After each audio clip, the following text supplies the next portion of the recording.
Assalamualaikum warahmatullahi wabarakatuh. Ketemu lagi dengan saya Leni Rumianti. Nah, kali ini kita akan sama-sama meresum atau merangkum materi yang sudah kita bahas di bab 7 tentang teknik integrasi. Yang pertama, kita di 7.1 kita sudah membahas tentang aturan integrasi dasar, di mana di situ kita sudah membahas secara lengkap tentang integral baku. Integral baku itu digunakan kenapa? Karena sudah ada solusinya. Integral baku sendiri itu ada 5 bentuknya. Yang pertama bentuknya adalah integral konstanta dan integral pangkat.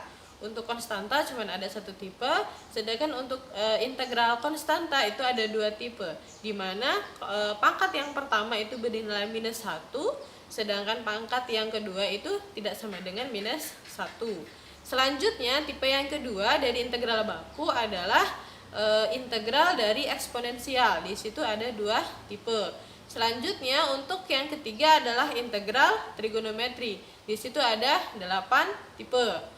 Nah, selanjutnya untuk yang keempat itu adalah integral dari aljabar. Di situ ada 3 tipe.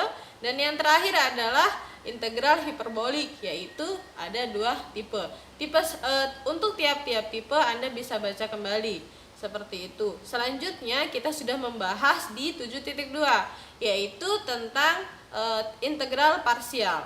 Kalau integral baku kita hanya menggunakan metode substitusi biasa, permisalan biasa dengan menggunakan satu permisalan, maka beda dengan integral parsial. Kenapa? Karena di sini kita menggunakan substitusi ganda. Jadi ada unsur U dan ada unsur V, seperti itu. Nah, di sini untuk integral parsial ada 3 bentuk. Bentuk yang pertama adalah untuk integral tak tentu, kemudian yang kedua adalah integral tentu, dan yang terakhir adalah integral berulang.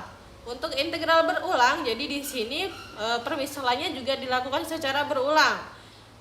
Seperti itu. Jadi untuk memudahkan biasanya digunakan rumus reduksi atau rumus pengurangan.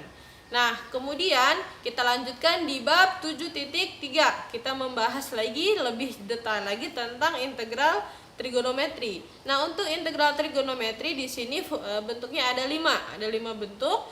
Yaitu bentuk yang pertama berkaitan dengan integral sin ataupun integral cos.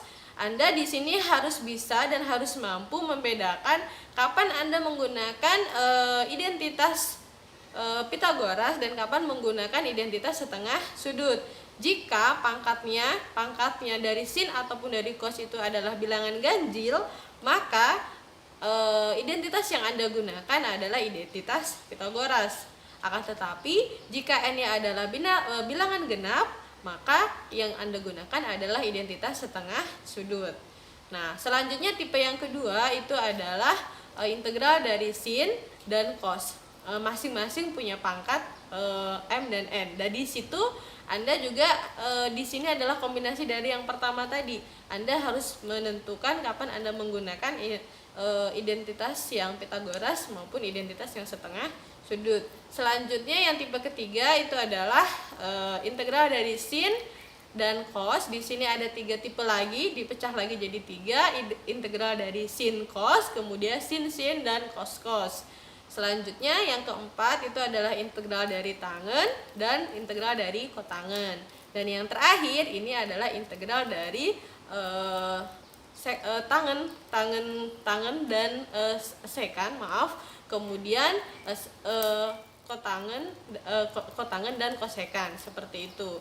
Nah, yang terakhir yang kita bahas kemarin adalah tentang 7.4, yaitu tentang integral substitusi yang merasionalkan, di mana di sini terdiri dari 3 bentuk. Yang pertama itu ada hanya melibatkan unsur x-nya saja.